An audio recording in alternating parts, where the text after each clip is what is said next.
Hello everyone, welcome to the YouTube session, and this is going to be about New South Wales NSW again.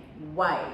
Well, this is a demystifying session because a lot of applicants and prospective migrants are waiting for NSW to open up its, or let's say release its occupation list.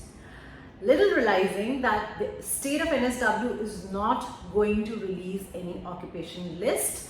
Whatever information they wanted to give with respect to the occupations, industries or sectors which will be given invitation to apply for nomination for the current quota allocated to them by the DHA has already been provided by them.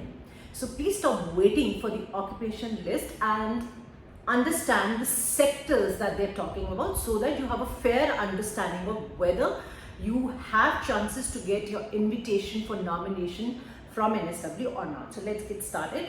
First of all, let's talk again about the 5 priority sectors that we're talking about. That is health. That includes all the health, nursing, medical, paramedic professions. Education includes a vast number of occupations related to the education sector. Information and communication technology includes all those who are being assessed by the Australian Computer Society. So all ICT occupations fall under this sector. Infrastructure, I'll talk about it in a bit.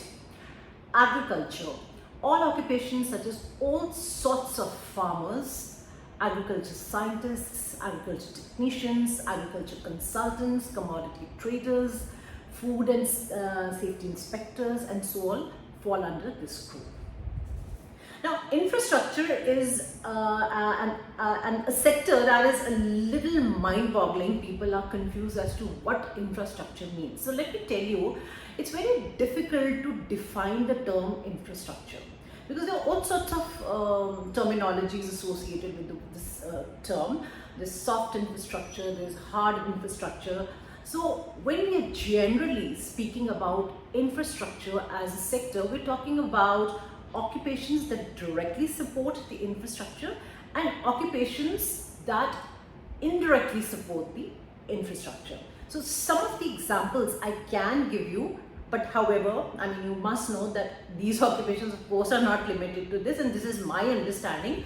There will be hundreds and thousands of occupations that the NSW deems fit and will be given invitations to apply for nomination. So some examples would be engineers, project managers, manufacturers, production managers, procurement specialists, health and safety professionals, architects, cost estimators, technicians, quality assurance managers, trade workers, HR recruitment professionals, etc. Now you might wonder why HR recruitment? Well, they support the infrastructure development.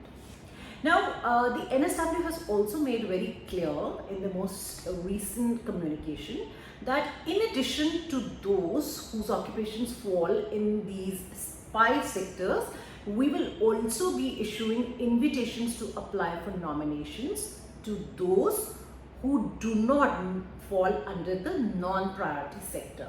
So it is not necessary that if your occupation does not fall in these 5 sectors, you do not stand any chance to get an invitation. You absolutely do. Now, while they use the term high-ranking EUIs, all I can say is that I do not know what the concept of high ranking is. A lot of you may think that it means a very high EUI score, whereas I have experienced in the last 20 years situations quite contrary to the meaning of high scoring EUIs. For example, I'll just give you 2 quick examples. About 4 to 5 years back, we had an applicant who was a production manager with just 65 points. His occupation was available in South Australia. However, he could not avail the nomination because the state of South Australia needed him to score 7 bands in each section and he could not score beyond 6 bands each. So he had to wait. There was another applicant who was a company secretary, and this occupation was actually not listed on any state's occupation list at that point of time. So obviously she had to wait for her nomination. And every year, despite NSW releasing its occupation list, when its occupation list used to be very conservative, I would say, they had a very few occupations on this list. Last year and this year they have a lot of occupations listed and up for nomination. So in those times, which is about 4 to 5 years back, every year we would nevertheless receive invitations to apply for nominations for varied occupations which were not there on NSW's occupation list.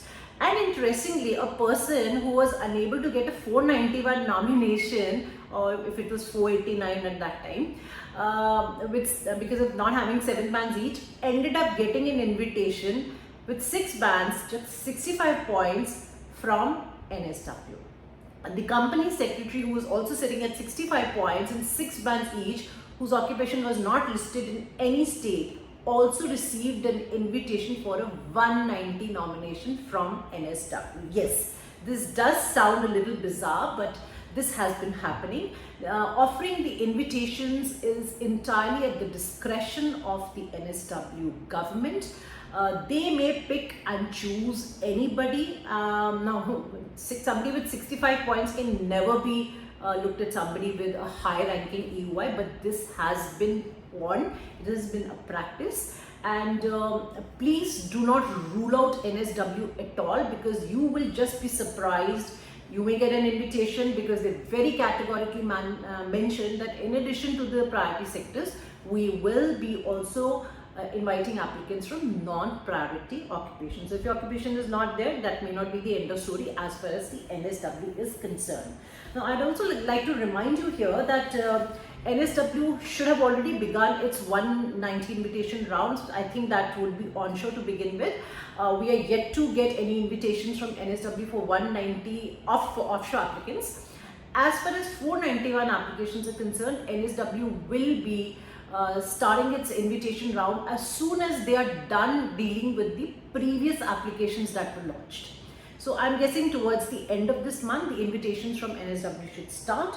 I'd also like to remind you here that for whatever quota has been given to the states by the DHA right now, NSW is one of the states that is probably number 2 after Victoria, number 2 in terms of getting the highest quota for nomination allocations.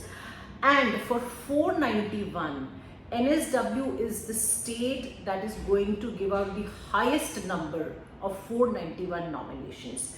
So we have a lot to expect from NSW. In case you have not lodged your EOI indicating NSW as the preferred state because you think probably your occupation does not fall there, please do so, because you never know who they may pick up, when and why. So that'll be it for now. Please stay in touch with us. For any questions, feel free to call us on 78498 78498 and email us on enquiries@caanwings.com. We'll be happy to take your questions. Until next time, bye bye and take care.